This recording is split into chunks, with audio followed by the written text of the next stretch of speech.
every speech that you give has to be in some way, shape, or form incredibly memorable to that audience. Focusing on what you can control and having a great attitude means you try to do your best every day and you don't even know what the results are going to be.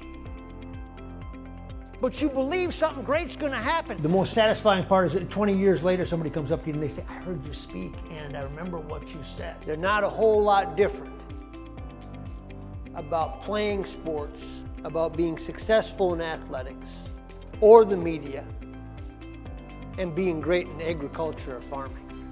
The key to being a good speaker, have interesting stories. The key to having interesting stories, be around interesting people. I hit one perfect ball. It was the only game my dad ever came to when I played in the A-League, and it went over the fence. And it does something different. The bat has there's a different sound and feeling when you hit it perfectly on the spot. I started producing and reporting and eventually anchoring in a major market way back in 1986. And because of that, I've had a chance to interview some of the most interesting people in the world. I am now living the phrase, be careful what you wish for. But it's been good. Oh my goodness. This is pretty deep stuff that you're involved in. You know, saving a life, finding a match, saving a life, to me, is more important than all the things that I did on the baseball field. I've done thousands of stories, from a 105-year-old football fan to a man who was homeless came up to me and said, can you give me $10 for some pizza? I did, and the next night he showed up at the television station, his name was Michael, to pay me back the $10. You learn just as much from people going through the tough times as you do from the people that are successful. And I hope that in this room, what you've really done, independent of how many games you won and lost, and if you're in the Hall of Fame or not, or whatever it is, I hope that you've got somebody that comes up 42 years after they graduate from high school and says, you bet I'd go through the wall for that coach. I hosted a nightly radio show on WCCO Radio for 24 years. That's about 20,000 interviews. Explain what you guys have choreographed here and what you have going on. What we have here is we have 24th and Cedar blocked off. We have 26th and Cedar blocked off for the safety of our family and our homes. When the George Floyd riots came to Minneapolis, in my hometown, they sent me out on the street. So the tear gas has become the latest strategy. And here we go again, man, it's in my eyes. It's working because the people are clearing out. It obviously turned into an international event. Millions of people watched our coverage. That leads to incredible stories of humanity. And so began a journey that now includes Joseph the athlete. On this day, it's swimming practice. Do your best and have fun. Joseph is not just good at this, he recently got the nod he had been waiting for.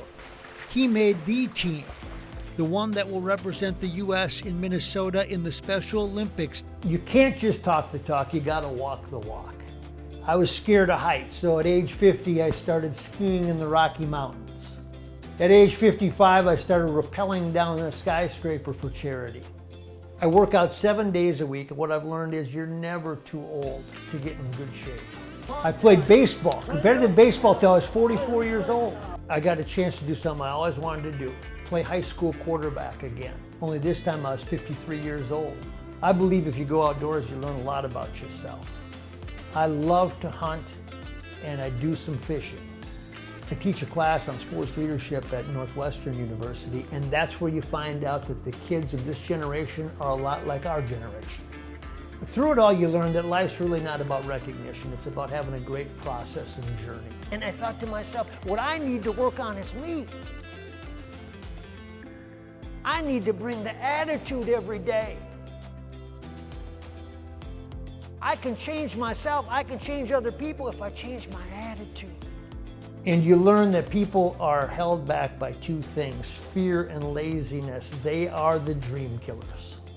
I've probably done 600 keynote speeches, and to a large extent, the message has never really changed. But you gotta focus on what you can control, which is doing the best you can, having a great attitude, trying to do the right things. And you gotta believe that something good's gonna happen out of that. You will remember me because you will remember the stories. It's what I've learned is that what they say is really true. Tough times don't last, but tough people always do. tough times never, ever, ever last, no matter what it looks like. But tough people always do. Thank you very much for having me out here today.